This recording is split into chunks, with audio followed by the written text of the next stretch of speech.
Hi, my name's Stuart, and today we'll be talking about using Configuration Server on Pivotal Cloud Foundry from NodeJS and .NET Core. Two GitHub links, one for the sample code I'm going to show you today, and one sample GitHub for the configuration for Config Server, which we'll get to in a minute. So how does it work? Well, it works because the Config Server is deployed as a service inside your org or space. And from there, the configuration server can use as its data source one of a couple of different repositories. And depending on where you're running your Cloud Foundry platform, different options are available. But the most common and probably the most useful is to use a Git repository as the data source for configuration server. And we'll dig into that in a little bit. We also want to be able to secure the configuration and make sure that only the authorized applications can get to it. And to do that, we're going to leverage the built-in UAA service that comes in most PCF instances. So the flow is that when configuration server starts, it does a git clone on the Git repository and absorbs up the files that are in the Git repository that match a certain pattern, and we'll show you that in a minute, and then makes a configuration model on the configuration server that then applications that are allowed to connect can query to get configuration data.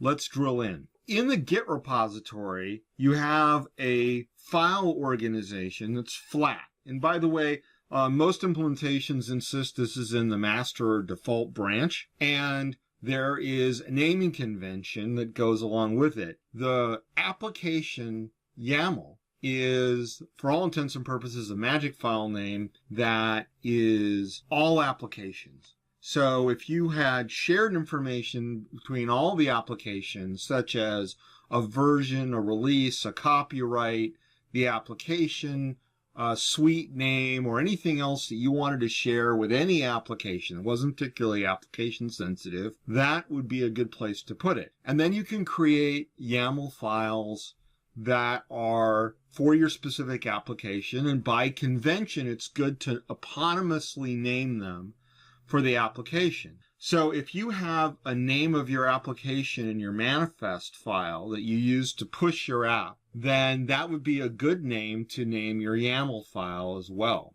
We have two code examples of using configuration server, one in .NET and one in Node.js, and that's how we decided to name them. By the way, you can apply application overloads by environment. For environment, you can think profile. Normally, when we think about environments at Magenic, we think about them in terms of development, QA, pre-prod, staging, production, and so on. But really, it can be any application moniker or variation that you want. In Java and Spring, typically that's referred to as a profile, and sometimes profiles are also associated with environments, but it doesn't necessarily have to be so. It is, however, a magic string, just like the name that you get, and you can specify your profile by adding a hyphen to your file name and putting the profile name after it. One happy thought is it's good to go all lowercase. The settings inside the files are hierarchical. In other words, if I had a setting called title, an application YAML, and then I had an app-specific setting of the same name inside my application-specific YAML, that would overwrite the default one. And the same is true specificity-wise for the profile. So if I had a different, for example, title in my development environment versus my production environment, then those settings would be overridden. So once you understand what the rules are for that, you can easily understand what the behavior is. By the way, YAML's not your only choice. You can also use a .properties file, which is a simple name equals value sort of pattern, and you can read all about that on the hyperlink below. These files on the file system correspond to the request that you would send the configuration server. You would do a get on the name of your application, whack the name of your profile. So for example, if I were to issue a command /cs.net/development, I'd get back all of the configuration that's in the files that are starred. Now, it's important to note that that profile is a required thing to pass, and if there are no matches to the profile specific suffixes, that in other words, there is no file called cs.net-development.yaml, configuration server doesn't mind. It just doesn't match anything, and you'll get back the settings that it can get you. So deploying configuration server is pretty easy. You need to have a Git repo, and we're using that as the example because that's the universal thing that works across all implementations of PCF, and you'll need the URL and credentials, if any. I'm using a GitHub free repository, and so anybody can read my configuration. It's just demo. And you need to check in and push your configuration files up to your Git server, and then make sure you're signed into Cloud Foundry. Make sure that you're in the right org and space. Few things are more horrible than doing deployments to the wrong place.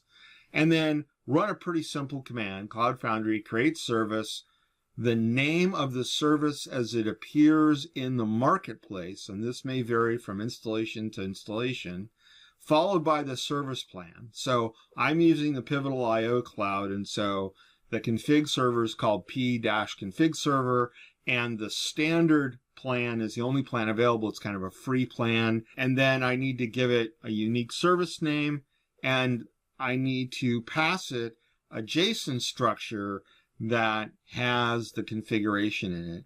And once I've told it to create the service, it takes 5 to 10 minutes depending on your installation, and then I'm ready to use that service like any other service and bind that to my app. You can find examples in the scripts folder of the source code directory. Our application code needs to be able to get configuration. So the first thing is you need to be bound to the configuration service in PCF. And you can do that via CF bind, or you can do that in your manifest.yaml, that being the best thing. The second is you need to acquire the environment variable vcap services and parse it to get the metadata needed to connect to your configuration server and the UAAs. You need to use that metadata to call the UAA service and get a token, a bearer token, that will be used to connect to the configuration server. You need to compose the URL to get back the configuration that you want. Then you need to take the URL and the token and call configuration server, and you'll get back a blob of JSON containing the rolled up configuration, and you need to be able to parse it so you can use it. Okay, let's start with a source code tour. So I've pulled down my GitHub repo for this demo, and you can see it in the Explorer window. And we have the scripts directory, which has got some bash shell scripts to create the configuration server and delete it. Then we have two examples, one in .NET and one in Node. If you're not interested in one or the other, that's perfectly fine, and you can skip that section and jump to the next section. Otherwise, we're going to talk about both of them. First things first, though, we're going to need to edit our vcap services file that we use when we are running locally in either VS Code or Visual Studio, so that as we debug, it will find the credentials. This is a stand-in for having the vcap services environment variable set on your machine. And for this example, I'm going to go ahead and use Visual Studio Code. That's my personal favorite. Here is the package JSON for it. You'll notice that in addition to the normal Express middleware and infrastructure, which includes Morgan and Pug and Express and some parser middleware and so on, we've added two things, request and request promise. Request is a much easier library to use than the default HTTP, and adding the request promise library to that makes it so that you can use the request library and promise. Here is the route for root or slash, which is going to render our page and pass in a title and the configuration that we get from the global namespace. Real quick look at the Pug. If you haven't seen Pug before, it's beautifully simple. Pug was designed to render symmetrical, well-formed HTML in all circumstances, and in this case we're iterating through app config and we're making a little table of the name value pairs. And you can see that I have gone through and parsed the configuration from the configuration server, and I'm just dumping it to the screen. So let's go look at the code that actually brings that together. So early on in the Node application's lifecycle, it starts by calling the www file, which is the root that Node is told to start. And in this, we're going to set up our express environments, the debugger.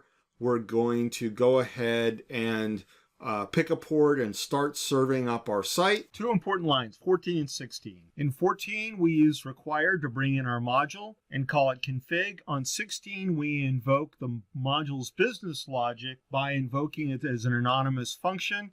And the result is that our global app config variable is filled with name value pairs. So it's actually pretty simple. We've got some constants. We've got request promise referenced. We have just a bunch of functions, and they do all of the steps 1 through 7 that we showed you in the earlier slide. So let's just start from the top. The first thing we need to do is call server config to parse VCAP services. And so it tries to first get it from the environment variable, but when you're debugging locally, it goes ahead and reads our VCAP services JSON file.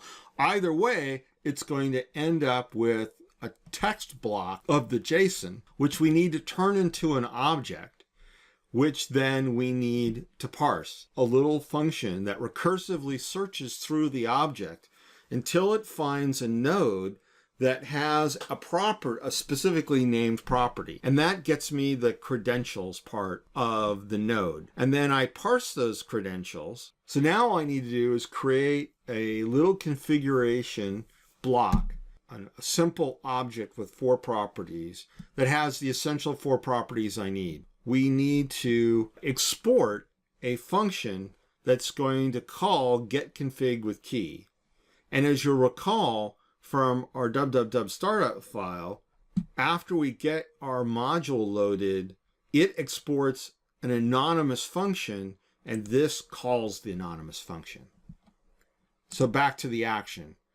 So getConfig with key does the following thing.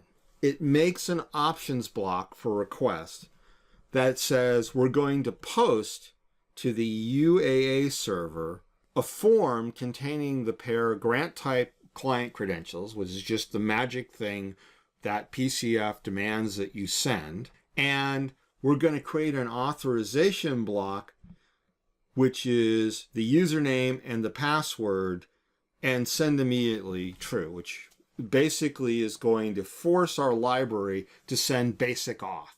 Then we spin up a promise, request promise with those options, and when the call to go get a token is succeeded, we go ahead and parse that out of the resulting JSON that we get back. So we're going to get a body returned as a text, which we happen to know is JSON, so we'll parse it.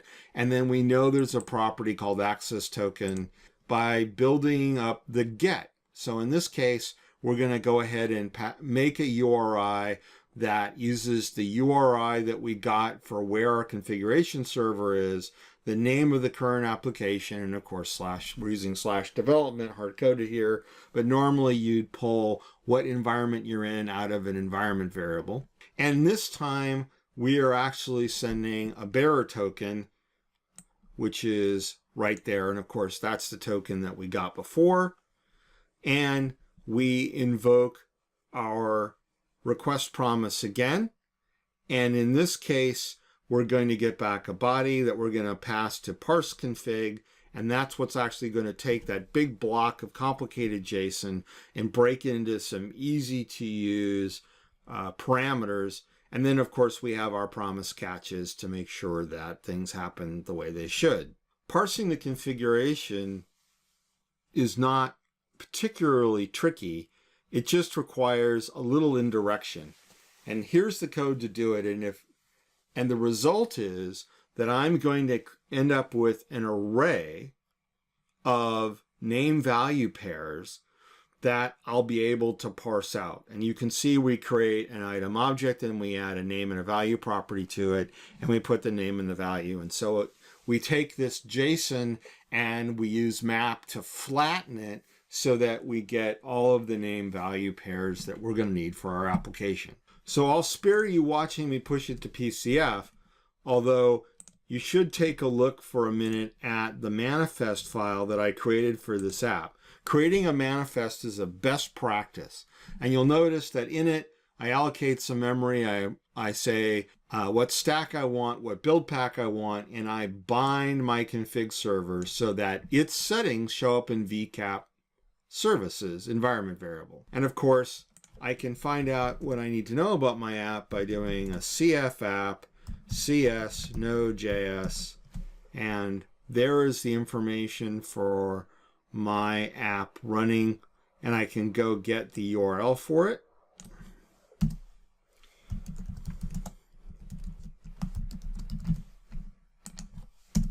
And we'll see the exact same application, this time running up in Pivotal. And you can see that it's parsed the real vcap environment variable and again disgorged the settings it found there into a table just by way of demonstration. This time we're going to open up Visual Studio and load our solution, which has a single .NET Core 2 project in it, and we'll drill through what it's going to do too. So in this case, I decided what I would do is to make a web API web service that can query the configuration information we get by calling the configuration server. I'm going to run it for you to show you how it works first. Parenthetically, like all web APIs I build, I do two things. One is if it's a pure web API project, I make sure that I redirect root to the Swagger page. And the second thing is I make sure I have a Swagger page. So here's the Swagger for my web API, and we can click the try it out button and it will execute. And you can see here that I have gotten the .NET Core version of the variables. So you can see we have a shared message and shared version. Those, of course, came from application YAML. And then from CS.NET YAML, we have two settings, technology and platform, that we went and got. And the rest of the functions allow you to go and take the name property and go get the setting. We'll just show you one of those real quick. And you can see that I got the single block that corresponds to that. So the configuration controller, which is the API part, has got a pretty simple controller. A couple things of note is that in the constructor, we inject hosting environment and logger into our application, and we keep track of them in private variables. That allows me to have access to the hosting environment and to do logging respectively. The logging in ASP.NET Core 2 is excellent. I strongly suggest you just use it in place of some other logger TM. You can see that we have a property called config, whose job it is to go out and get the configuration block if it doesn't already exist, and we keep that as a private too. And that is a nice efficient singleton pattern as a property. And so the real work obviously is being done in config helper. And then here is the simple methods to go and get the configuration and get the configuration by name using a little link magic. And here's getting the configuration by source, again, using a little link method. So the config helper in .NET needs a little more help, and that is it needs to know where the web root is so that if we're running locally, it can find our vcap services file. That's useful for debugging when you're working locally. Other than that, though, it's pretty straightforward. It's going to do the same steps, just in a slightly different way. So here's the main private configuration server settings. Then it is going to do that work we saw in Node.js of parsing the vcap file. Either way, whether we get it from the environment or we get it from the file, we're going to end up with a text block containing JSON. And in this case, I'm using the excellent Newtonsoft parser to create JOB objects that I can query using the built-in query semantics.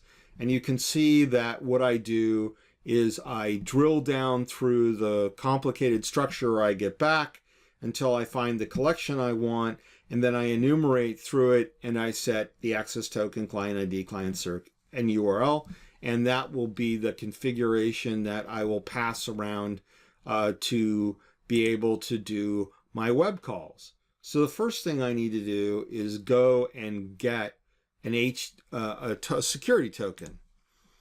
And so I'm going to use the HTTP client that's native in .NET.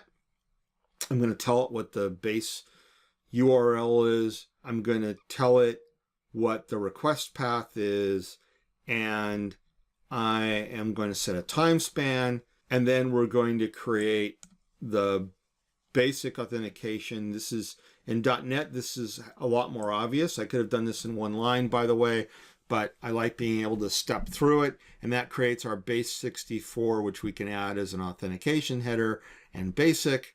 And then I need to build out my form collection. And so I'm going to do that by creating a set of name value pairs as if I were building a form. And in this case, again, it's grant type and client credentials. And I'm going to tell it that I want my content to be form URL encoded, which will also set my content type.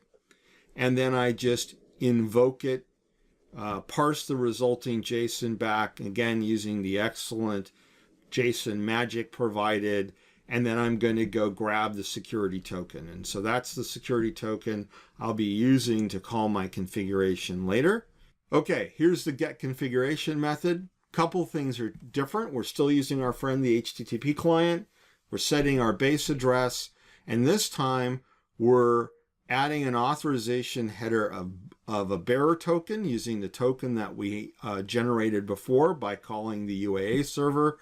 We're going to tell it what configuration we want, which is the configuration for this app, the CS.NET app, in the development space. And then again, we're going to take the block of JSON we got back and use a little JSON parsing magic to cycle through and find all the name value pairs. And we're going to build a collection of objects. And when we're all done, we're going to return those. By setting them in the config property, which is exposed via a property on this class, and that's what allows us to then consume that in our controller methods. If we go back and look at our controller code for a second, you can see that we have the config get method, which is simply calling the getter facade on our config class and getting back all of the things. But because the thing is an enumerable of an object type, in this case configuration model, I'm able to do some magic. So for example, in this case, I can do a projection by doing a where and a select and projecting into my configuration model and then returning. And in here, I can do a projection where I'm getting all of them by source, and there could be more than one for a given source. And so I am returning an enumerable collection of models back, but again, using a projection, and instead of first to default, I'm using toList. Pretty elegant and smooth. I won't put you through the pain of watching me deploy this up to Cloud Foundry, and instead we'll do what we did before. So we're going to do a CF app cs.net, and it's going to get us back some basic metadata about our application, including its URL up on the Pivotal IO cloud, and we'll go ahead and start that. And you can see here is our Swagger interface. And if we go and try it out, once again, we get our block of configuration back from Configuration Server. Faced with a choice between different configuration options, Config Server should be your first stop for a lot of good reasons. If that doesn't suit you or you can't make it work the way you want it to, consider user-provided services covered in other videos or another third-party configuration provider. But to have a truly great 12-factor app, you want to have centralized configuration that lives in the environment and not deployed with the code.